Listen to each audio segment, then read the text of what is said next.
내 마음 안에 천사하고 악마가 동거를 하는데 신앙생활을 하는 이유는 천사가 승리하기 위해서, 내 마음 안에 천사가 승리하기 위해서 신앙생활을 하는 거예요. 우리 인간은 나약하기 때문에 언제든지 악의 유혹에 넘어갑니다. 그러니까 예수님이 맨 마지막 주의 기도 바칠 때 악에서 구하소서 그러죠? 예, 우리가 악에서, 오죽하면 예수님 맨 마지막에 그 기도를 했겠어요.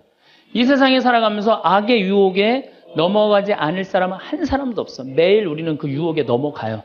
그 유혹을 물리칠 수 있는 능력이 바로 신앙생활이에요.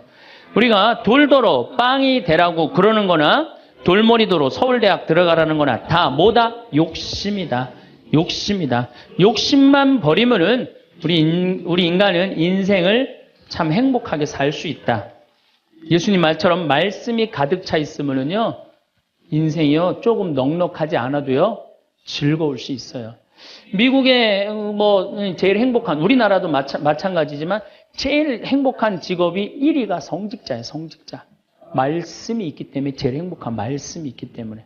그래서 여러분들도 말씀이 내 마음 안에서 살아 움직일 수 있도록 깨어 기도해라. 그 아주 중요한 거예요. 원주 비행장이 있어요. 그래갖고 비행장이 있어서 재밌어요. 원주 비행장이 있어서 그 이글스라고 그 비행 전투단이 있는데 여기서 연습해. 우리 여기 평창 하늘에서 처음에 막 태극기 그릴 때 보면 막 엉망으로 그려요. 그 다음에 뭐 하트도 막 찌그러져서 그리고 한 2달 연습하면은 아주 잘 그려져요. 그래서 그 비행장이 있다. 신경 쓰지 마세요. 나한테 절을 하면 어떻게 한다? 권세와 영광을 주겠다. 우리가 악마의 유혹에 빠져서 나 잘난 척, 교만하느냐고 다른 사람 무시하고 주님을 섬겨야 되는데 주님도 안 섬기고 세상에 나만 섬기라고, 나만 잘났다고 우리 유혹에 많이 빠진다. 그것도 안 되니까 이번에는 악마가 예수님을 예루살렘 성전 꼭대기에 데리고 올라가서 당신이 하느님의 아들이거든 뛰어내려 보시오. 시험하는 거예요. 여기 계신 분들 중에서도 주위에서 그런 소리 많이 들으실 거예요. 너 성당 나가는데 왜 너만 그 꼴로 살아? 다른 사람 성당 안 나가도 잘 먹고 잘 사는데 넌 성당 나갔는데 왜 그렇게, 하느님이 있다면 네가 그렇게 고통스럽겠니? 주위에서 그렇게 악마들이 와갖고 얘기 많이 해요, 안 해요? 많이 해요. 그때 흔들리는 거예요. 정말로 하느님이 있다면은 내가 왜 이 고통을 겪지? 마음이 흔들리는 거죠. 근데 저는 사제생활 20년 정말 짧은 세월을 살면서 영혼이 있다는 거, 영원이 있다는 거, 귀신이 있다는 거, 연옥이 있다는 거, 이거 확실히 믿습니다. 너무 많이 경험을 해서 그래요. 제가 10년 전에 본당 신부할 때, 능평 성당에서 본당 신부할 때인데 성가대가 밤샘 피정을 해달라고 해서 밤 10시부터 11시까지 강의를 했어요. 강의를 했는데 막 강의가 끝났는데 성당 앞길에서 차 부닥치는 소리가 났어요. 나가보니까 버스하고 승용차하고 정면 충돌을 했는데 승용차가 버스 밑으로 아예 들어갔어요. 근데 그 승용차에 누가 타고 있었느냐면 우리 본당 사회복지 분과장이 타고 있었어요. 그 자리에서 즉사했어요. 이 사람이 얼마나 착한 사람이냐면은 사회복지 분과장을 했으니까 요맘때만 되면 김장 다 해서 어려운 소년 소녀 가정 다 넣어줬어요. 쌀 떨어지면 쌀 떨어지면 체크하고 다 넣어주고, 성당 짓는다고 삽을 잡으면 삽자를 놓지 않은 형제야. 정말로 살아있는 천사예요, 천사. 그리고 그냥 3월달에 자기 부자니까 뒷마당에 뿅아리 100마리 풀어놓으면은 그냥 5월 6월달 손님 오면 그거 잡아서 삼계탕 해주는, 정말 그야말로 천사야. 근데 그 자리에서 즉사를 한 거예요. 그래서 이제 부인이 시신을 분당 재생병원에서 옮겨갖고 새벽 2시에 다 검찰도 왔다 갔다 하고 그래갖고 새벽 2시에 시신 수습이 끝났어요. 그래서 상주들을 깨우러 간 거야. 근데 상주가 초등학교 5학년, 초등학교 3학년, 초등학교 1학년이야. 애들도 너무 예쁜 애들인데. 그래서 이제 엄마는 5살짜리 아이 5학년 아이를 깨운 거야. 일어나봐라, 아들아. 근데 이 아들이요, 눈을 비비면서 엄마 나 이상한 꿈 꿨어 그러는 거예요. 무슨 꿈 꿨냐 그러니까 아빠랑 꽃밭을 가는데 너무 꽃밭이 예뻤다는 거예요. 막 천국같이 예뻤다는 거예요. 근데 그 꽃밭을 끝을 갔는데 손을 잡고 가는데 꽃밭 끝에 갔더니 계단이 하늘로 나 있는데 양쪽에서 날개 달린 천사가 우리 집으로 빨리 올라오라고 막 손짓을 했다고. 그래갖고 내가 올라가려고 했더니 아빠가 내 손을 딱 놓더니 지금부터 나 혼자 올라가는 거라고. 넌 나중에 올라가라고. 그래갖고 아빠가 막 올라가는 꿈을 꿨다는 거예요. 초등학교 5학년 아이가, 아빠가 돌아가신 사실도 모르는 아이가. 이건 뭐예요? 이 아빠가 돌아가시면서 누구한테 보여준 거예요? 아들한테 보여준 거예요. 이런 일은 너무 많아요. 우리가 죽으면은 굉장히, 우리 한국 사람들은 죽음을 너무 무서워해요. 근데 난 죽는 거는 꽃밭을 간다는 얘기는 너무 많이 들었어요. 우리 여기 생태마을에 암 환자들이 많이 오잖아요. 작년에 글라라라는 자매가 하나 있었어요. 이 진짜 얼굴도 이쁘고 그냥 천사예요, 천사. 천사인데 폐암이 걸린 거예요. 4년 전에 폐암이 걸려갖고 이 6개월밖에 못 산다 그러는데 여기서 정말로 행복하게 4년을 살았어요. 근데 그냥 남편도 천사, 그냥 아들은 또 서울신학교 다니고 있어요, 지금도. 그 둘째 아들도 천사, 막내딸도 남편 말할 것도 없고. 그런데 하여튼 4년을 살다가 뇌까지 전이가 된 거예요. 근데 나는 우리 집에 암 환자들한테 그런 얘기를 해요. 죽는 거 무서워하지 말아라. 그리고 왜 미리 땡겨서 걱정하냐. 3개월 후, 6개월에 죽을 거 지금 걱정하냐. 오늘 즐겁게 살자. 그러다 보니까 4년, 5년 살았으면 많이 사는 거죠. 6개월밖에 못 산다고 그랬는데. 그리고 내가 항상 그랬어요. 죽으면 행복한 대로 가는 거다. 맨날 그랬어요, 내가. 살아도 좋고 죽어도 좋고. 근데 이 분이, 이 글라라 자매가 뇌까지 전이 된 상태에서 죽은 거예요. 죽었는데 둘째 아들이 참 착해, 그 아들. 엄마 평상시에 죽으면 안 된다고 미리 이게 응급처치를 배운 거야. 엄마 혀가 말려 돌아갔는데 그걸 피고 막 심폐소생술을 하고 살려낸 거야. 그래갖고 이 글라라 자매 살아나서 이제 일산병원에서 내가 만났어. 글라라 자매 그러더라고. 신부님, 내가 정말로 죽음의 여행을 떠나는데 너무 황홀하고 행복했다는 거야. 아, 정말 신부님 말대로 이게 죽는 게 이렇게 황홀하구나. 근데 그냥 아들놈이 살려놓은 거야, 그냥. 살려나갔고 그냥 깨보니까 그래서 한 3개월 정도 혼수 상태로 있다가 세상을 떠났어요. 나는 그분은 천당에 갔다고 확실히 믿습니다. 나는. 내가 미사도 맨날 봉헌하지만은 이미 천국에 가 있어요. 죽는 거는요, 결코 두려운 게 아니에요. 그리고 죽는데 꽃밭을 간다는 사람 난 너무 많이 봤어요. 미국에는 어떤 그 근사체험, 임사체험이라고 그래요. 죽음을 경험한 사람들 2만 명한테 물어본 거. 죽었다 살아 돌아온 사람들 3시간, 5시간 의학적으로는 죽었다 이런 사람들 3시간, 5시간 후에 살아 돌아온 사람들 물어보니까 모두가 공통적으로 뭐라고 그래요? 꽃밭을 간다는, 모두가. 그리고 빛이 있는 대로 빨리 올라간다는 거. 내가 94년도에도 99살 먹은 할머니야. 병자성사라는데 내 손에서 마지막 기름을 바르고 내가 마지막 사제경까지 해주는데 돌아가신 할머니가 있어요. 근데 싹 영혼이 정말 올라가는 게 보이더라니까요. 싹 너무너무 행복한 영혼이 올라가는 게 보이는 거예요. 그래서 죽음은 뭐가 있느냐 그러지만 죽으면은요, 우리는 하늘나라로 들려 올려지는 거예요. 예. 난 내가 강의할 때 핸드폰을 넣어도 한 번도 승질을 부린 적이 없어, 나는.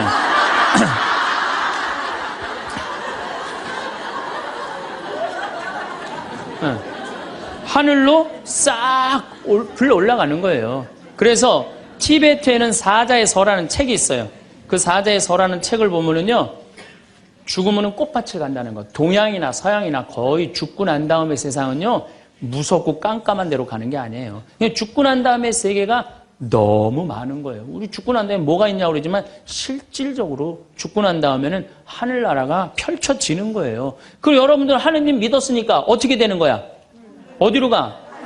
하늘나라로 가는 거죠. 여러분들은 그런 믿음과 확신이 있어야 돼. 근데 우리 천주교 교우들은요, 하늘나라에 대한 희망 별로 없어요. 그저 미사 예물을 보면은, 오늘도 내가 예물 보니까 맨 대학 입시, 딸 결혼, 애 생기게 해주고, 땅 팔리게 해주고, 월세 나가게 해주고, 전세나. 그건 미사 예물이 아니에요. 미사는 예수님의 십자가상의 제사를 통해서 우리가 구원의 업적을 쌓는 거예요.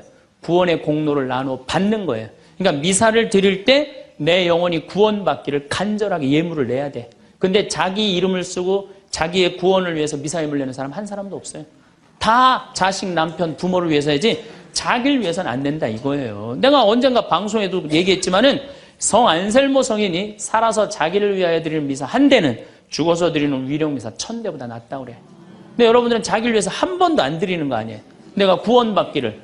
여러분들 비오 신부님 1918년서부터 1968년까지 50년 동안 오상받은 비오 신부님 아시죠? 그 비오신 분이 매일 피를 3분의 1컵을 쏟았어요. 의사 3명이서 평생을 감염이 될까 치유가 될까 옆에 붙어 있었는데 아무 소용이 없었어요. 이 비오신 분님은 처음에 너무 고통스러워서 이거 붕대 감고 다녔어. 다른 사람 표시도 안 내려고. 근데 어쩔 수 없이 당신이 표시로 나오는 수밖에 없었죠. 이분은 미사를 보통 2시간, 3시간 드렸어요. 그래서 온 많은 사람들이 이분 덕에 성화가 많이 됐죠. 근데 이분이 뭐라고 그래요? 미사야말로 가장 아름다운 구원의 제사라고 그랬어요. 미사를 가장 귀하게 여긴 현대 성인이에요. 그러니까 여러분들 미사처럼 좋은 게 없는 거예요. 그 미사 시간 예수님의 십자가상의 제사를 통해서 내 구원의 은혜를 받는 거야. 근데 우리는 죽고 난 다음에 생각 거의 안 해요. 그냥 살아서 드립다 받고 싶은 거지, 그냥. 살아서. 이것도 내가 뭐 욕심에 욕심. 하늘나라에 대한 희망을 가져야죠. 어쨌든 또 더 재미난 거. 이것도 내가 방송에서 얘기한 건데 15년 전에 평택 비전동 본당 신부할 때 1월 첫 주에 엄마, 아빠, 딸 4명이 눈이 빨개져 갖고 왔어요. 자기네들 성당 다니고 싶다는 거예요. 원래 성당 안 다니는데. 왜 성당 다니려고 그러느냐? 그랬더니 아버지가 살아생전에 하느님이 있긴 뭐가 있느냐. 그 니네들이 예수쟁이들이 니네들 돈 뺏어 먹으려고 천당 지옥 겁주는 거다. 죽으면 끝이다. 평생 그랬대요. 하느님을 믿느니 뭘 믿는다? 내 주먹을 믿는다. 맨날 그랬대요. 근데 이 할아버지가 12월 20일 날 돌아가신 거야. 돌아가셨는데 저승길이 있는 거야. 미치는 거지. 죽었는데 아무것도 없는 줄 알았는데 저승길이 있으니 얼마나 미치겠어요. 그래갖고 저승사자들한테 매달렸대요. 난 돌아가야 된다고. 그래갖고 아버지를 하관을 땅에다 묻는데 관을 두들기더래요. 뚜껑을 열어보니까 이건 진짜 내가 경험한 거예요. 뚜껑을 열어보니까 아버지가 살아 돌아온 거예요. 그러면서 저승 얘기를 해준 거예요. 저승길이 있더라. 너희들 정말로 하느님을 믿어라. 그리고 일주일을 살고 돌아가신 거예요, 할아버지. 그러고 난 다음에 이제 1월 초에 나와갖고 눈이 빨개갖고 성당 나오겠다고. 저는 그런 경험을 너무너무 많이 해요. 그런 경험을. 또 제가 어떤 경험을 했냐면 내가 신학교 다닐 때 우리 집에서 성당 아무도 안 다녔어요. 성당. 그러니까 내가 신학교 들어갈 때 어머니가 뭐라고 그랬냐면 내가 성당을 나가면 10손가락에 장을 찢은다고 그랬어요. 당신이 김옥금인데 황옥금으로 바꾼다고 그랬어요. 근데 어머니 정말로 어머니 마음을 돌릴 수가 없더라고요. 그래서 내가 맨날 부모를 위한 기도 맨날 바쳤어요. 신학교 때. 1학년 때도 효과가 없고 2학년 1학기 됐는데 어머니가 세례를 받은 거예요. 너무 신기해. 꿈에 교황님이 왔다는 거예요. 요한바울 2세 교황님이 와갖고 이 집이 신부가 날 집인데 네가 고집을 피면 어떻게 하느냐. 그래서 성당 나가기 싫었는데 어쩔 수 없이 나간 거예요. 당신 내 팔자가 신부 팔자인 줄 알고. 그러니까 우리 어머니가 보통 분은 아니에요. 꿈에 상대해도 교황님 아니면 상대를 안 하니까. 그런데도 그때도 네가 성당 나가라 했으면 내가 안 다녔다는 거예요. 그러니까 완고하셨어요. 근데 자꾸 어머니한테 이상한 일이 벌어지는 거. 어떤 일이 벌어지느냐 하면은 2학년 1학기가 끝나고 어머니가 세례를 받았는데 그 우리 2층 집에 중풍 걸린 형제가 하나 있었어요. 이분이 평생 절에 다니던 분이에요. 경기도 사회복지국장까지 하던 분인데 한 15년인가 누워 있었어요. 근데 죽기 일주일 전에 3일 전에 부인한테 여보 수녀님 좀 데리고 오라고. 그래서 부인이 그랬대. 당신이 무슨 수녀님이냐고. 당신은 평생 절에 다녔으니까 스님을 모시고 와야 된다고. 아니라고. 아래층 신학생이 다니는 성당에 수녀님을 모시고 오라고. 도대체 왜 그러냐고 그러니까 비행기가 한 대 우리 집에 왔는데 나 데리고 갈 비행기라고. 그래갖고 탔더니 신부님하고 수녀님이 꽉 차 있더래. 그리고 의자가 딱 하나 비었는데 수녀님 여기가 당신 자리라고. 그래갖고 이분이 세례를 받은 거예요. 대세 받고 성체 영하고 싶다 그래갖고 이건 성체까지 다 영해주고 그러고 돌아가신 거예요. 그러니까 그냥 굳이 부인이 남편이 그러고 세상을 떠났는데 그냥 성당 다니면서 우리 어머니한테 데모해달라. 우리 어머니는 견진도 안 받고 데모한 거 얼떨결해. 데모해달라고 데모해준 거죠. 어머니 입장에서 좀 이상한 거지. 근데 내가 학부 4학년이 됐는데 내가 하도 난리를 쳐갖고 우리 동네 세례를 많이 받았어요. 신학교 들어간 난리를 쳐갖고 한 30m 떨어진 집이 내가 학부 3학년 때 세례를 받았는데 아들이 교통사고로 죽은 거야. 다음에는 딸이 교통사고로 또 죽은 거야. 오토바이 쳐서. 이거 안 된다. 굿하자. 그래갖고 이제 굿을 하는 거야. 굿을 막 하는데 이 굿이라는 게 진호기 굿이에요. 죽은 영혼을 위로하는 굿을 진호기 굿이라고 그래. 처음에 억울하고 분한 영혼을 위로한다고 춤을 춰요. 막 춤을 추다가 그 영혼하고 접신을 해요. 그래갖고 그 영혼이 미처 해주지 못한 말을 전해주는 걸 공수라고 그래. 공수. 막 공수를 하는 거야. 딸 목소리를 내갖고 엄마 아빠 너무 슬퍼하지 마라. 오빠는 천당에 갔고 나도 천당으로 가고 있는 중이야. 그러니까 너무 슬퍼하지 마라. 그리고 엄마 나 오토바이 쳐갖고 구치소에 가는 사람 합의 봐줘. 우리가 이렇게 좋은 데 가는데 뭐 이렇게 나쁘게 할 게 뭐 있어. 그리고 엄마 아빠는 나중에 우리 만나려면 성당에 열심히 다니라고. 그냥 무당이 그냥 혼수 상태에서 성당 열심히 다니라고 막 얘기를 하는 거야. 그러니까 그 굿이 끝나고 난 다음에 우리 집에 온 거예요. 우리가 이런 일이 있었다고. 어머니는 그때까지도 완고했어요. 그저 나한테 맨날 너라고 그랬어요. 근데 이제 그걸 경험하고 난 다음에는 어머니가 그러는 거예요. 용어가 바뀌었어요. 학사님 그런 일이 있었다고. 그래갖고 내가 어머니 꼭 붙잡고 어머니 나하고 갈 데가 있다. 어딜 가냐? 부엌에 좀 가자. 부엌에 왜 가냐고. 저 가스불 켜놓고 10손가락에 장 지져야 될 거 아니냐. 저만 그런 게 아니에요. 여러분들도 인생 살아오면서 하느님의 손길이 다 있었어요. 순간순간 다 있으셨죠? 근데 왜 까먹어요? 기도하지 않아서 까먹는 거예요. 끊임없이 기도하고 끊임없이 감사하고 내가 기쁘게 살지 않고 욕심 펴서요. 그 하느님의 모든 사랑과 은혜를 다 까먹고 사는 거예요. 어쨌든 이거는 내 개인적인 신앙 체험이라면 내가 공적인 얘기를 좀 할게요. 이제 오늘 성모님 얘기를 좀 해야 될 것 같아. 성모님이 세계 곳곳에서 지금 발현을 하세요. 그 중에 아주 공식적인 발현 3가지만 말씀을 드릴게요. 1531년 멕시코 과달루페에 성모님이 발현을 하세요. 1531년 12월 9일 날 발현하세요. 근데 이 12월 9일이 동방교회는 아예 처음부터 원죄 없이 잉태되신 축일이야. 우리는 나중에 지냈는데 동방교회는 처음부터 원죄 없이 잉태되신 성모님 축일이 12월 9일이에요.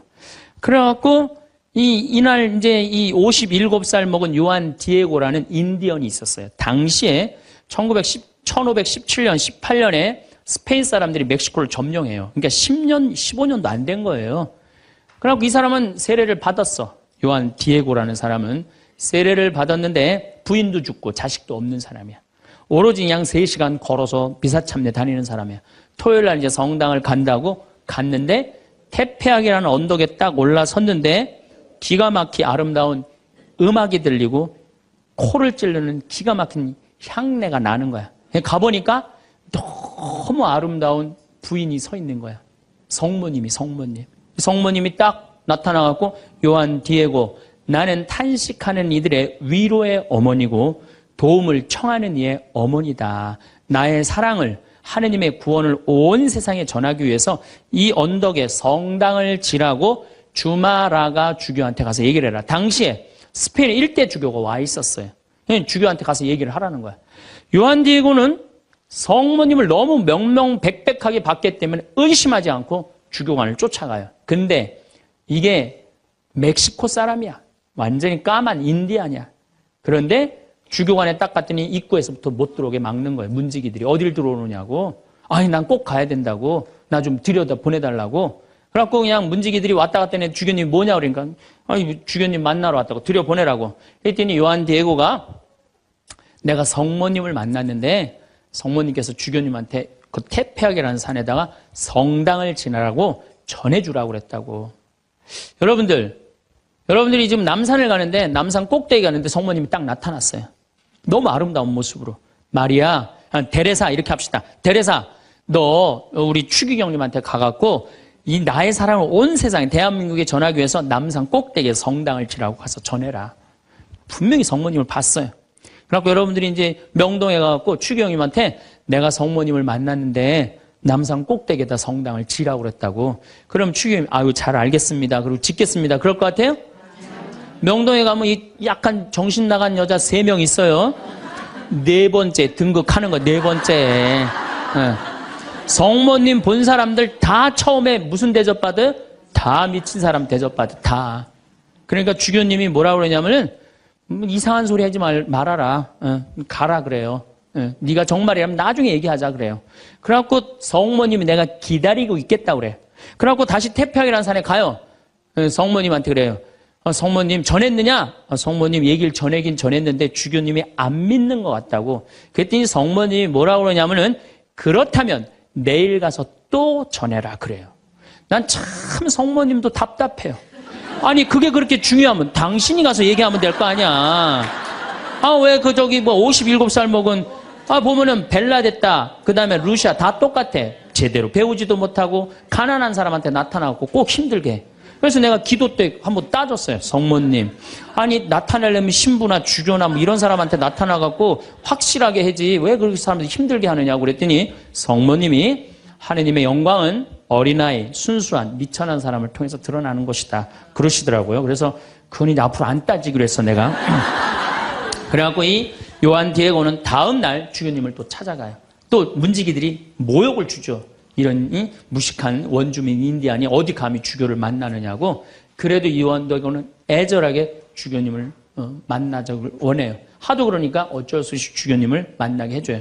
그러니까 주교님이 이틀째 연속 오니까 그래? 만약에 네가 정말로 성모님을 봤다면 증표를 갖고 와라 그래. 증표를. 내가 갖고 올 수 있다고. 성모님 분명히 봤으니까. 12월 10일 날. 그래갖고 이제 가갖고 성모님한테 가요. 성모님이 기다리고 있어. 그래. 전했느냐? 그러니까 전했다고. 전했는데 주교님이 성모님한테 증표를 갖고 오라고 그랬다고. 그러니까 성모님이 내일 오면 내가 증표를 주마 그래요.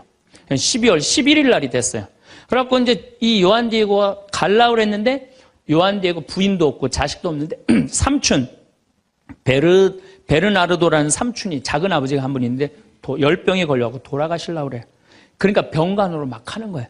병간호 하느냐고 성모님한테 가긴 가야 되는데 이거 삼촌은 죽으려고 그러고 그래갖고 못 가요. 난 또 요한 디에고도 참 답답한 사람이야. 아니 그 대단한 성모님한테 가갖고 낫게 해달라면 될 거 아니야. 그걸 또 그냥 자기가 간호한다고.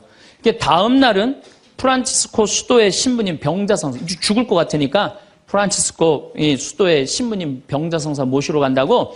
요한 디에고가 얼마나 재미나냐면은 테페하게라는 산을 비껴가요. 성모님 만날까 봐. 지금 누가 더 중요하다고? 이 본당심이 더 중요하다 이거야. 병자성사 봐야 된다고 막 가는데 성모님이 물어봐. 너 어디 가냐고. 어디 가냐고 물어봐요. 그러니까 아니 삼촌이 작은아버지가 죽으려고 그래서 모시러 간다고. 걱정하지 말아라. 작은아버지 내가 치료해 줄 테니까 너 저 언덕에 올라가 봐라. 올라가 보니까 이 멕시코 시티가 2000m 상공에 있는 도시예요. 12월 달이면 굉장히 추운 도시예요. 그런데 장미가 펴 있는 거예요. 가득. 그래갖고 너무 신이 나갖고 이 요한 디에고는 저기 멕시코 인디안들은 모자 동그란 거 쓰죠. 그 다음에 이 망토 쓰죠. 그 망토를 틸마라고 그래요. 이 틸마는 뭘로 엮느냐면 선인장에서 뽑아갖고 섬유를 뽑아갖고 이 아주 거친 섬유질로 돼 있는 그 망토예요. 그 망토에다 선인장을 따요. 막 따갖고 막 너무 흥분해갖고. 그러니까 성모님이 그걸 보더니 웃으면서 가지런히 놔줘요. 내가 가지런히 놔주마. 가지런히 놔줘갖고 등에다 져요. 등에다 져갖고 너무 신이 나갖고 주교관에 가요. 주교관에 가갖고 이제 가려고 그랬더니 막 향이 나고 그러니까 문지기들이 이게 뭐냐 그러니까 이거 줘라 그러니까 안 된다고. 이거 주교님한테 갖다 줘야 된다고. 그래갖고 그 주교님한테 가갖고 증표 갖고 왔다고 장미를 딱 떨어뜨리는데 이 주교님은 장미에는 전혀 관심이 없는 거야. 그 틸마에 갑자기 무릎을 꿇더니 눈물을 흘리면서 키스를 하는 거야. 아니 그 틸마가 얼마나 더럽고 지저분하겠어요.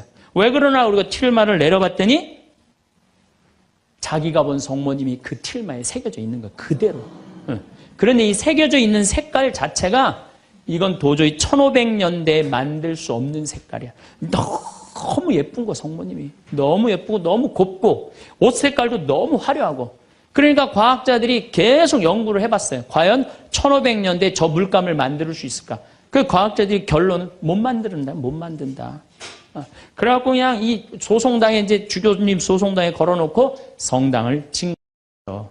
그리고 12월 10일 날 같은 날 성모님은 베르나르도라는 삼촌한테 나타나서 다 치유를 해줘요. 그리고 네 조카가 이런 기적을 발현을 봤다. 다시 한번 확증을 해주죠.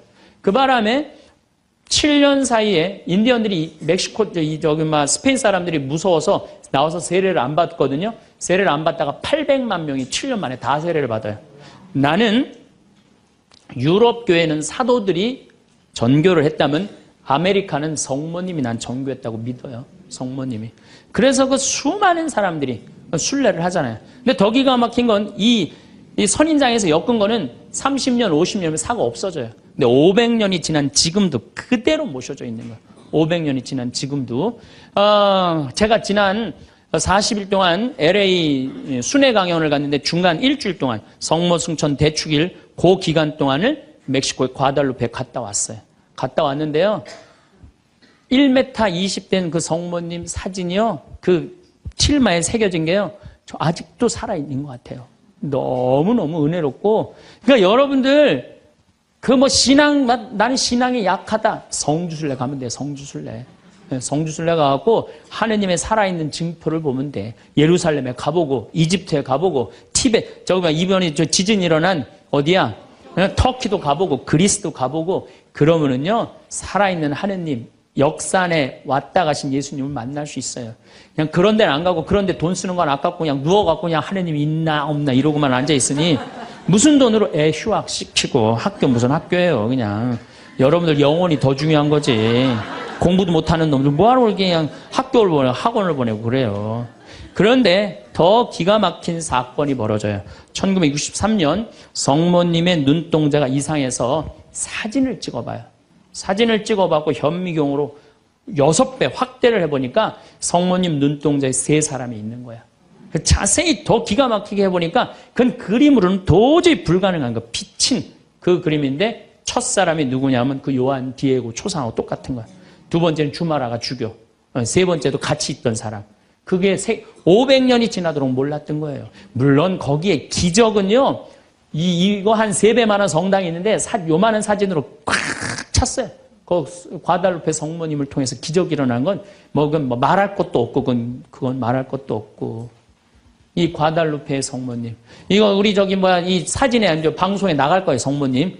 다 멋있게 나갈 거예요.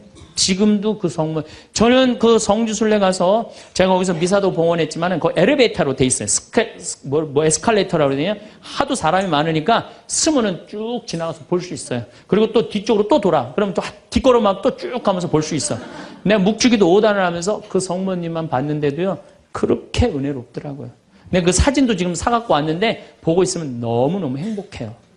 성모님이 얼마나 우리 아들 구원 사업을 많이 신경을 쓰시겠어요. 또 1858년 2월 11일부터 7월 16일까지 18번에 걸쳐서 벨라데타라는 소녀한테 나타나요.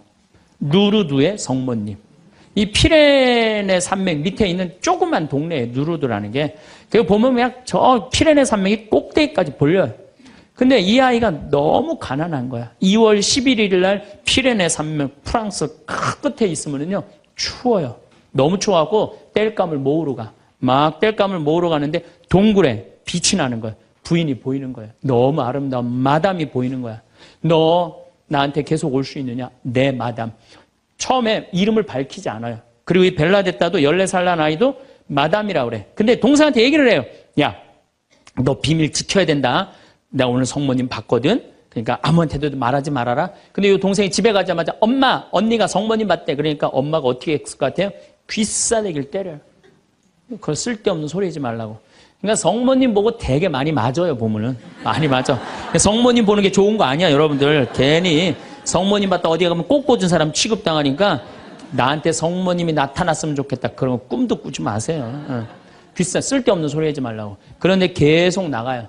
그런데 2월 25일 날 성모님이 자꾸 그 동굴 밑을 파라는 거야. 자꾸 파니까 물이 솟아나오는 거야. 거기 씻어라. 그 사람들이 제가 뭐 성모님을 봤다니까 사람들이 모이기 시작하는 거야. 자꾸 모이기 시작하는데 그 눈병이 온 사람이 그걸 씻으니까 싹 낫기 시작하는 거야. 하루에 40만 리터씩 물이 펑펑 쏟아져 나오는 거죠. 그러니 자꾸 사람들이 이제 물어보니까 본당 신부님이 벨라데타를 불러요. 얘야, 너 그분을 만나면 성모님을 만나면 이름이 뭐냐고 물어봐라. 그랬더니 벨라데타가 맹랑한 소리를 해요. 그분은 성모님이 아니다. 그분은 그냥 부인이다. 너무 아름다운 파란 띠를 한. 여러분 루르드 성모님 파란 띠 아시죠? 파란 띠를 한 부인이다. 부인 마담이다. 글쎄 마담이든 뭐든 이름을 좀 알아갖고 와라. 그래갖고 3월 25일 날 중요한 성모 영모 축일이죠. 만났어요. 만나고 이렇게 물어봐요. 마담, 본당 신부님이 이름이 뭔지 알아보라고 그랬다고. 그랬더니 성모님이 내 이름은 꾸에소에 에라 임마꿀라타 콘셉시우다 딱 그래요. 아, 얘는 라틴어를 배운 적도 없는 애야. 그리고 그 피렌체 언어를 쓰는 아이야. 라틴어를 배운 적도 없는 아이인데 성모님이 꾸에소에 에라 임마꿀라타 콘셉시우 이러니까 그거 안 까먹으려고 막 입술로 막 되네요. 꾸에소에 에라 임마꿀라타 콘셉시우. 그래갖고 본당 신부 문을 확 열면서 이름 알아왔다고. 뭐라고 그러느냐? 꾸에소에 에라 임마꿀라타 콘셉시우랍니다. 그랬더니 본당 신부 너 그 무슨 뜻인지 어떻게 아느냐? 그랬더니 벨라데타가 뭐라고 하냐면 난 무슨 뜻인지 나 안 잊어먹으려고 이게 외우느냐고 죽을 뻔했다고. 정말로 그래요. 정말로. 너무 힘들었다고. 그래갖고 본당 신부한테 얘기를 했는데 깜짝 놀라는 거 본당 신부가. 왜 놀라느냐면 그게 무슨 뜻이냐면은 라틴어인데 임마꿀라타가 깨끗하다라는 뜻이야. 콘셉시오라는 게 임신했다라는 거. 원죄 없이 잉태된 교리가 1854년에 반포가 돼요. 4년 전에 교황청에서. 그런데 성모님은 항상 당신에 대한 교리가 반포되면 발현을 통해서 꼭 알려줘요. 확증을 시켜주는 거죠. 그러니까 이게 발현인가 보다. 그래갖고 거기서 이제 성당을 짓고 수많은 사람들이 순례를 하고 거기에 이제 물이 펑펑 쏟아져 나와갖고 어떻게 수많은 사람들이 기적을. 그래갖고 거기도 의사들이 있어요. 이 자연 치유냐 기적이냐. 뭐 기적을 함부로 해주는 건 아니지만 그래 거기 간 사람들이 다 그 물 먹고 많이 낫고 그러잖아요. 나는 그 루르드에 가서 난 루르드도 갔어요. 루르드도 어디야 테페아 과달루페도가 루르드도 갔어. 나도 거기서 가서 세례했어요. 루르드에 나는 물에 들어가고 이렇게 기도했어요. 난 여기 온 걸로 족하니까 제발 나한테 기적 일으키지 말라고. 난 지금도 충분하다고. 그것만 해도 충분하죠. 이게 바로 루르드의 성모님이에요. 자, 세 번째 발현. 1917년 포르투갈 파티마의 발현이에요. 많이 들어보셨죠? 이 발현은 더 특별해. 9살 루시아, 8살 히아친타, 6살 프란치스코. 이 세 꼬마한테 나타나는 거예요. 얘네들 역시 당연히 뭘 몰라? 글 모르는 아이들이에요. 목동이에요, 목동. 맨날 양 풀어놓고 놀던 아이들이에요. 그런데 이 아이들은 더 특별한 일이 벌어집니다. 어떤 일이 벌어지느냐 하면은 1916년에 이 1차 세계대전 막 끝날 때 1916년에 천사가 나타나요. 3번 나타나요. 너희들한테는 특별한 분이 올 거니까 묵주기도를 열심히 해라. 이렇게 얘기를 해요. 마지막에는 성체까지 영해줘요. 천사가. 특별한 경우죠. 그래갖고 5월 13일 날, 1917년 5월 13일 날, 이날도 이 아이들이 막 양 풀어놓고 신나게 노는데 성모님이 떡갈나무 위에 탁 나타나는 거예요. 너무 아름다운 성모님이. 그래갖고 루시아, 히아친타, 프란치스코 너희들 매달 13일 날 여기 와줄 수 있겠느냐. 네, 오겠습니다. 나는 로사리오의 모후다. 여러분들 이 성모님이 그 유명한 그 계시가 뭐예요? 죄인들의 회개. 그렇죠? 그 다음에 또 뭐가 있어요? 연옥 영혼들을 위해서 기도하고 그 다음에 공산주의 회개를 위해서 기도하라는 그 세 가지 성모님이 내리신 계시죠. 뭐 당연한 거죠. 그런데 7월 13일 날은 이 루시아가 천당, 지옥, 연옥을 세 개를 다 봐요. 그리고 이 루시아는 오랫동안 살죠. 오랫동안 사는 히아친타하고 프란치스는 중간에 다 죽지만 어렸을 때 루시아한테는 특별한 성모님이 계시를 많이 했죠. 근데 9월 달에 사람들이 3만 명이 모여요. 3만 명이. 왜 3만 명이 모이냐면은 자꾸 너무너무 유명해지니까. 그런데 이때 꽃비가 막 내리는 거야. 근데 사람들한테 올 땐 다 녹아내리는 3만 명이 다 같이 경험을 하는 거예요. 10월 달에는 마지막 발현 때는 7만 명이 모여요. 7만 명이. 그런데 전날부터 폭우가 쏟아지는 거야. 폭우가 막 쏟아지고 그 차가 얼마나 많이 모였냐. 100대가 모여요. 100대. 1917년에 차 100대면요. 엄청나게 많은 거예요. 마차 130대. 자전거 100몇 대. 그리고 7만 명이 걸어서 그냥 환자들 끌고 그냥 다 7만 전 세계에서 온 거예요. 유럽 전 세계에서. 근데 그냥 전달도 12시에 딱 오셨는데 아니 10월 13일 날 12시에 성모님이 나타난다는데 계속 폭우가 쏟아지는데 안 나타나는 거예요. 그러니까 성모님이 안 나타나니까 그 신부님이 뭐라 그래요? 한 신부님이 뭐라 그러냐면은 내가 이거는 일부러 여러분들 읽어주려고 내가 적어 갖고 왔어요. 이 전날 밤 그곳을 꼬박 세운 한 신부가 물었다. 몇 시에 오시니? 정오에 오십니다. 루치아가 대답했다. 그 신부는 시계를 본 후 다시 루치아를 보면 봐, 지금이 정오란 말이야. 그 부인은 거짓말쟁이라고 우리에게 말할 셈이니 그 신부는 참지 못하고 어린이들을 의심쩍어 했다. 그리고 또 시계를 보았다. 하지만 정오가 넘었잖아. 여러분 모두가 환상이라는 것을 모르시겠습니까? 있을 수 없는 일입니다. 성모님의 발현은 없다는 거예요. 집으로 가세요. 다들 집으로 가세요. 이래요. 근데 루시아는 부인께서 오신다고 하셨습니다. 신부님, 전 그분께서 약속을 지킬 것을 믿고 있습니다. 12시에 오기로 했는데 성모님이 안 오기로 루시아가 얘기를 했는데, 근데 1시에 갑자기 비가 그쳐요. 난 또 성모님도 정말로 답답해요. 아니 12시에 오기로 했으면 12시 와야 될 거 아니야. 왜 1시간 동안 애를 괴롭혀, 애들을. 1시에 갑자기 비가 맺히고 구름이 걷히는 거예요. 거치면서 태양이 비치는데 기가 막힌 장면이 벌어지는 거예요. 태양이 돌면서 무지개 색깔이 나면서, 그리고 의심을 품었던 많은 사람들이 와요. 여기도 이제 그 내용이 나와요. 의심을 품었던 사람들이 뭐라고 그러냐면, 하느님 우리 죄를 용서해 주소서, 이렇게 얘기를 해요. 왜 그러느냐면은 무신론자, 회의론자들이 와갖고 왜 이 공포에 질려서 그러냐면, 태양이 돌면서 그 뜨거운 태양이 땅으로 떨어지는 거예요. 너무 뜨거워갖고 이 사람들이 이게 마지막 심판인가 보다. 공포에 질린 거지, 7만 명이. 그래갖고 막 울면서 막 살려달라고 그러고, 그냥 우리를 좀 제발 용서해달라고. 그렇게 15분 동안 태양이 온갖 조화를 비추고 딱 제자리에 돌아갔는데, 더 놀라운 건 그 7만 명 모두가 이틀 동안 비가 젖었는데 다 비가 말랐고 30cm 진흙이 깨끗하게 꾸들꾸들해진 거예요. 7만 명이 완전히 뭐 한두 명이 본 게 아니라 그 사진을 보면요, 다 이러고 쳐다보고 있는 거예요, 하늘을. 이게 바로 파티마의 성모님이에요. 이렇게, 아니 온 세상에 하느님의 현존하심이 명명백백한데, 그래 난 파티마는 내년 2월 달에 또 성주순례 가요. 나는 돈 생기면 무조건 성주순례 가자, 이게 내 신조예요. 네, 네. 이제 파티마에 갈 거예요. 여러분들도 성지 다니세요. 예루살렘도 가시고, 제발. 아니, 개신교 다니는 분들은 어떻게 해서든지 돈 모아서, 개 모아서 가는데, 천주교들은 안 가. 우리 하늘나라에 대한 희망이 없어서 그래요. 어떻게 해서든 이 세상에서 복 받으려고 돈 조금 쓰는 거 아까운 거야. 내가 첫날 말했죠. 돈은 쓴 것만 내 돈이에요. 여러분들 아껴봤자 아무 소용 없어요. 그것도 성주순례 가기 위해서 어떻게? 쓰셔요. 네. 자, 그렇다면은 아직도 나는 의심이 간다. 그렇다면 내가 가장 확실한 증거를 하나 댈게요. 그게 뭐냐면 예수님이에요. 예수님. 예수님이라는 분이 2000년 전에 이 세상에 왔다 가셨어요. 아니, 그분이 안 왔다 갔다 하면 베드로라는 존재가 탄생했겠어요? 안 탄생했겠어요? 베드로라는 사람은 탄생할 수가 없어요. 베드로, 2대 교황 리노, 3대 교황 클레토, 4대 교황 클레멘스, 알렉산더, 식스토, 이래갖고 지금 교황이 265대예요. 2000년 동안 한 번도 끊어지지 않고 그 전승이 내려온 거예요. 예수님의 살아있는 모습을 보고. 근데 베드로라는 인물이요, 어떤 인물이냐면은 어부였어요. 그 갈릴레 호수의 어부였어요. 그건 사나이 중에 사나이였어. 남자 중에 남자였어요. 예수님 정말로 지켰던 사람이에요. 마지막에 배신 좀 해서 그렇지. 네. 그런데 마지막에 예수님을 배신합니다. 정말로.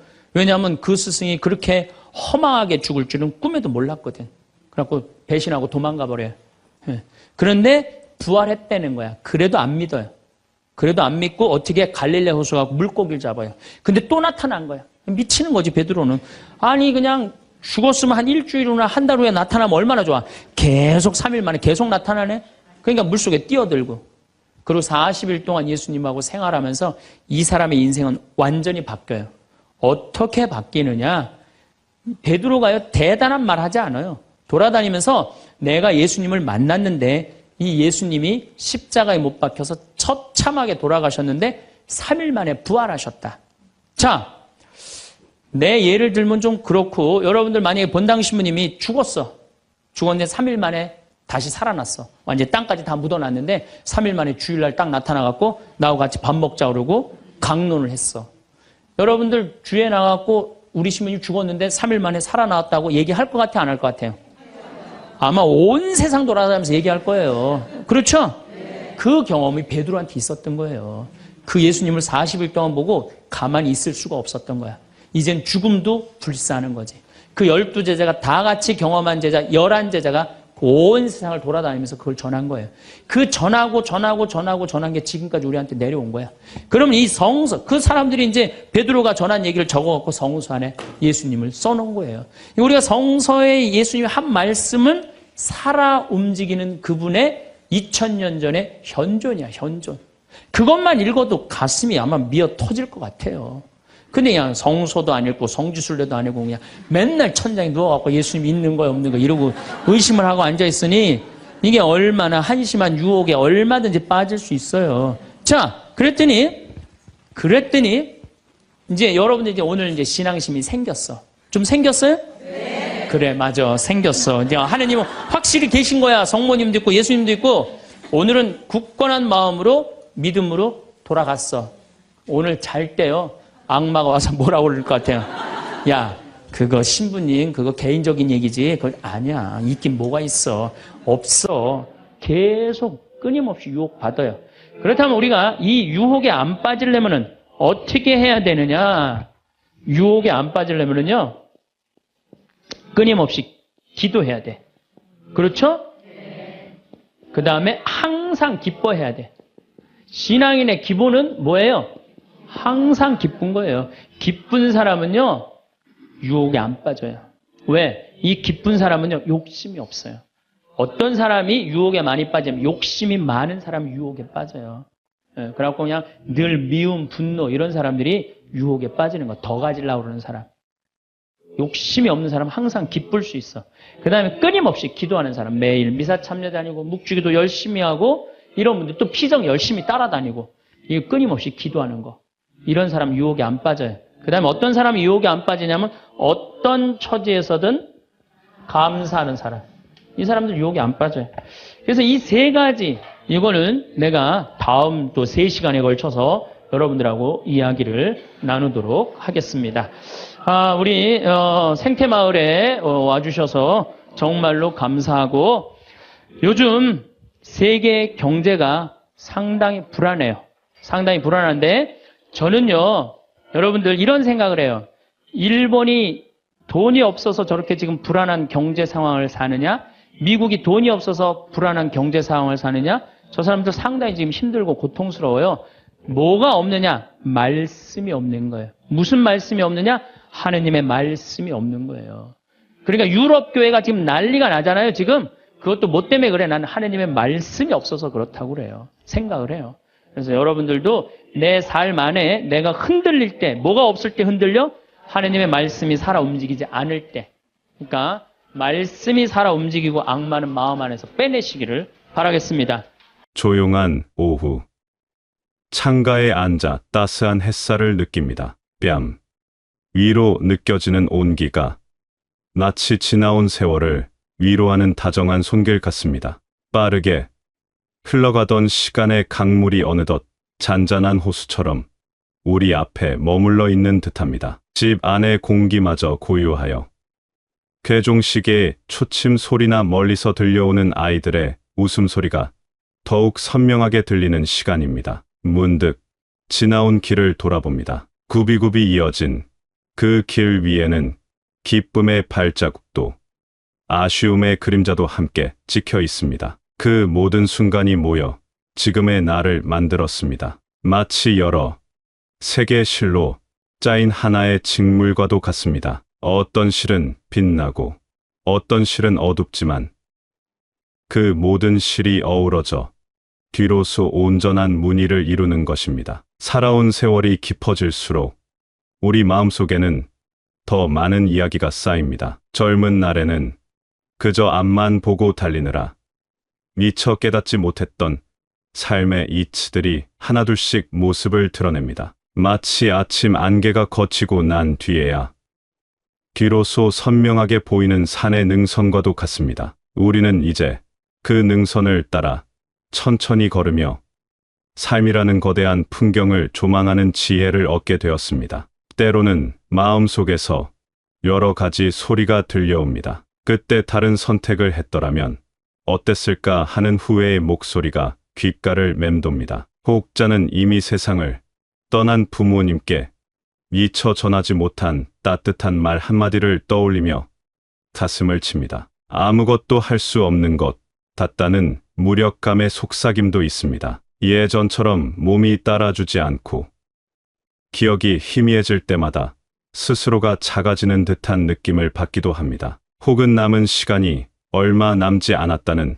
조바심의 외침도 있습니다. 보고 싶은 손주가 어른이 되는 모습을 끝까지 볼 수 있을까 하는 애틋한 마음이 들기도 합니다. 하지만 이 모든 감정은 지극히 자연스러운 것입니다. 오랫동안 애써왔기에 지치는 것이고 소중한 것들이 많았기에 아쉬움이 남는 것입니다. 중요한 것은 그 소리들에 휘둘리지 않고 그저 가만히 들여다보는 것입니다. 내 마음속에서 어떤 감정들이 피어오르는지, 왜 그런 마음이 드는지 따뜻한 시선으로 바라보는 것입니다. 그것은 나쁜 것이 아니라 내가 그만큼 삶을 진심으로 살아왔다는 증거입니다. 그것이 바로 나 자신을 이해하고 보듬는 첫걸음입니다. 우리는 살면서 참 많은 것을 원하고 또 이루기 위해 애써왔습니다. 더 나은 집, 더 편안한 생활, 자식들의 성공, 그 모든 것을 위해 쉼없이 달려왔습니다. 하지만 이제 우리는 압니다. 진정한 행복은 소유의 크기에 있는 것이 아님을 말입니다. 오히려 비워냄으로써 더 큰 충만함을 느낄 수 있다는 것을 삶의 지혜는 가르쳐 줍니다. 마음속에 자리 잡은 오래된 미움을 털어내는 것은 어떻겠습니까? 오랫동안 나를 괴롭혔던 어떤 사람, 어떤 기억, 그것을 용서하는 것은 그 사람을 위해서가 아닙니다. 바로 나 자신을 위해서입니다. 무거운 돌덩이를 평생 지고 가는 것은 얼마나 고된 일입니까? 아침에 눈을 뜰 때도, 잠자리에 들 때도 그 돌의 무게가 어깨를 짓누릅니다. 이제 그 돌을 내려놓고 가벼워진 마음으로 걷는 것입니다. 미움이 떠나간 빈자리에는 따뜻한 온기가 채워질 것이고 비로소 편안한 숨을 쉴 수 있게 됩니다. 때로는 타인뿐만 아니라 과거에 서툴렀던 나 자신을 용서하는 것도 필요합니다. 그 시절에는 그것이 최선이었음을 인정하고 지금의 내가 따뜻하게 안아주는 것입니다. 욕심 또한 마찬가지입니다. 더 가지려는 마음은 우리를 끊임없이 불안하게 만듭니다. 이미 가지고 있는 것들의 소중함을 잊게 만듭니다. 지금 내 곁에 있는 가족의 온기, 매일 아침 눈을 뜨고 새로운 하루를 맞이할 수 있다는 사실, 창밖으로 보이는 푸른 나무 한 그루, 손때 묻은 낡은 의자의 편안함, 구수한 된장찌개의 냄새, 이 모든 것이 얼마나 큰 선물인지 다시 한번 헤아려 봅니다. 감사의 마음은 우리 영혼을 살찌우는 가장 좋은 양식입니다. 하루에 하나씩이라도 감사할 일을 찾아보는 것은 메마른 마음에 단비를 내리는 것과 같습니다. 우리가 진정으로 두려워하는 것은 무엇일까요? 어쩌면 그것은 늙고 병드는 과정 그 자체보다 그로 인해 홀로 남겨질 것이라는 외로움일지도 모릅니다. 세상과의 연결이 끊어지고 사랑하는 이들에게 짐이 될지도 모른다는 불안감일 것입니다. 대화가 줄어든 집 안의 적막이 유난히 크게 느껴질 때 그 두려움은 더욱 커집니다. 하지만 관계의 끈은 우리가 붙잡고 있는 한 결코 쉽게 끊어지지 않습니다. 먼저 마음을 열고 다가가 보는 것은 어떨까요? 자녀들에게는 따뜻한 밥 한 끼를 차려주며 사랑한다 말하고, 오랜 친구에게는 전화를 걸어 보고 싶다, 안부를 묻는 것입니다. 수십 년을 함께한 배우자의 손을 그저 말없이 잡아주는 것만으로도 수만 마디 말을 대신할 수 있습니다. 서툴고 어색해도 괜찮습니다. 진심은 언제나 통하기 마련입니다. 때로는 새로운 관계를 만드는 용기도 필요합니다. 경로당이나 복지관에서 새로운 친구를 사귀고 작은 취미 모임에 나가 함께 웃고 떠드는 시간은 우리의 삶에 새로운 활력을 불어넣어 줍니다. 내가 평생 쌓아온 삶의 지혜를 젊은 사람들에게 이야기해 주는 것도 좋습니다. 사람은 사람과 더불어 살아갈 때 가장 큰 기쁨을 느끼도록 만들어진 존재입니다. 서로의 어깨에 기댈 수 있을 때 우리는 어떤 어려움도 이겨낼 힘을 얻습니다. 자연은 우리에게 가장 위대한 스승이 되어줍니다. 말없이 자신의 자리를 지키는 나무들을 보십시오. 봄에는 여린 새싹을 틔우고 여름에는 땀 흘리듯 무성한 잎으로 그늘을 만들고 가을에는 평생의 노력을 담아 화려한 단풍으로 세상을 물들인 뒤 겨울에는 모든 것을 비우고 묵묵히 추위를 견뎌냅니다. 그리고 이듬해 봄, 어김없이 다시 새 생명을 피워냅니다. 우리의 삶도 이와 다르지 않습니다. 뜨거운 열정으로 가득했던 청춘의 여름을 지나 풍성한 결실을 맺는 인생의 가을을 맞이했습니다. 그리고 이제는 모든 것을 내려놓고 조용히 자신을 돌아보는 겨울의 시간을 보내고 있습니다. 하지만 이 겨울은 끝이 아닙니다. 새로운 시작을 준비하는 고요하고 거룩한 시간입니다. 겨울의 앙상한 나뭇가지 속에서 이미 봄의 새싹이 준비되고 있음을 우리는 압니다. 가까운 공원이나 숲길을 걸어보는 것도 좋습니다. 흙의 냄새를 맡고 바람의 소리를 듣고 시시각각 변하는 하늘의 빛깔을 바라보는 것만으로도 우리 마음은 평온을 되찾습니다. 작은 강물이 바위를 만나면 싸우지 않고 비켜 흐르다가 결국에는 거대한 바다와 하나가 되는 것을 보십시오. 그처럼 순리에 몸을 맡기는 지혜를 배웁니다. 거대한 자연의 품에 안겨 있으면 나를 짓누르던 걱정과 근심이 얼마나 작은 것이었는지 깨닫게 됩니다. 우리는 자연의 일부이며 그 거대한 순리 안에서 살아가고 있음을 온몸으로 느끼게 됩니다. 죽음이라는 단어는 우리에게 서늘한 두려움을 안겨줍니다. 하지만 죽음이 있기에 우리의 삶은 더욱 소중하게 빛나는 것인지도 모릅니다. 끝이 정해져 있기에 우리는 매 순간을 더욱 의미 있게 살아가려 노력하는 것입니다. 죽음을 삶의 끝,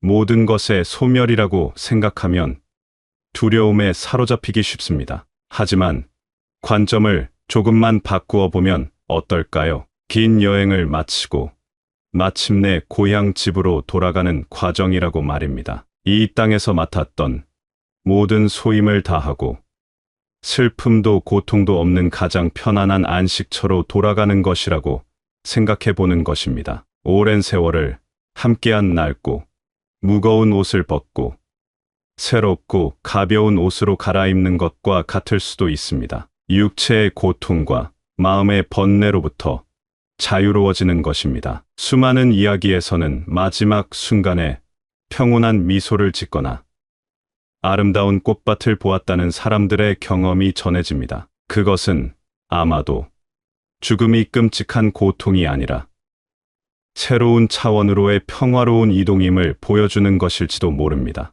우리가 남기고 가는 것은 재산이나 명예가 아닙니다. 우리가 살아있는 동안 나누었던 사랑의 기억들입니다. 누군가에게 건넸던 따뜻한 위로의 말 한마디, 힘들 때 잡아주었던 손의 온기, 함께 웃고 울었던 수많은 순간들, 자식들의 마음 속에 심어준 정직과 성실의 가르침, 그것들이야말로 영원히 사라지지 않는 우리의 진짜 유산입니다. 우리의 삶은 우리를 기억하는 사람들의 마음 속에서, 그리고 우리가 세상에 남긴 선한 영향력 속에서 계속해서 살아 숨 쉴 것입니다. 그러니 마지막을 두려워하며 천재의 삶을 어둡게 만들지 마십시오. 오히려 마지막 순간에 내 삶은 참으로 충만하고 행복했다 고 말할 수 있도록 오늘 하루를 정성껏 살아내는 것이 중요합니다. 이제 우리는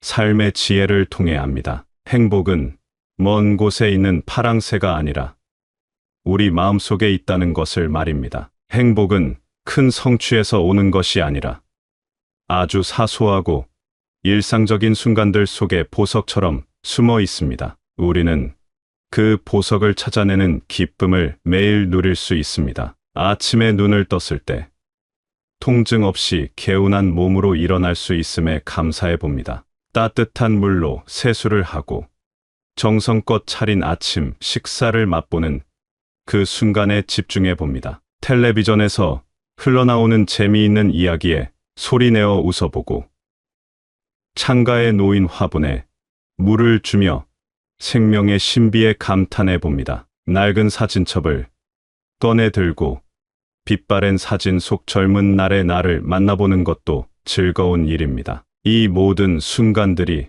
모여 우리의 하루를 만들고 우리의 인생을 이룹니다. 우리는 그저 그 순간들을 놓치지 않고 온전히 느끼기만 하면 됩니다. 과거에 대한 후회나 미래에 대한 불안으로 지금 이 소중한 순간을 흘려보내지 않아야 합니다. 지나온 모든 길에 의미가 있었습니다. 잘했던 일은 보람으로 남고 실수했던 일은 교훈으로 남았습니다. 기쁨의 순간은 추억이 되고 슬픔의 순간은 우리를 더 깊이 있는 사람으로 만들었습니다. 그러니 그 어떤 시간도 헛된 것은 없었습니다. 자신의 삶 전체를 따뜻하게 끌어안고 애썼다.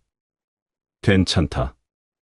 고맙다고 스스로에게 말해 주십시오. 나의 삶은 비록 완벽하지는 않았을지라도 세상에 단 하나뿐인 고유하고 아름다운 작품이었습니다. 지금 이 순간 삶의 무게에 힘겨워하는 분들이 있다면 잠시 숨을 고르고 하늘을 한번 바라보십시오. 변함없이 그 자리에 있는 저 하늘처럼 우리 안에는 어떤 시련에도 흔들리지 않는 굳건한 중심이 있습니다. 지난 수십 년의 세월이 그것을 증명합니다. 우리는 생각보다 훨씬 강하고 지혜로운 존재입니다. 여러분의 남은 여정이 불안과 후회가 아닌 평온과 감사로 가득하기를 바랍니다. 매일 아침 새로운 선물을 받은 아이처럼 설레는 마음으로 하루를 시작하고 매일 밤 충만한 하루에 감사하며 편안히 잠자리에 드시기를 기원합니다. 저녁 노을이 해가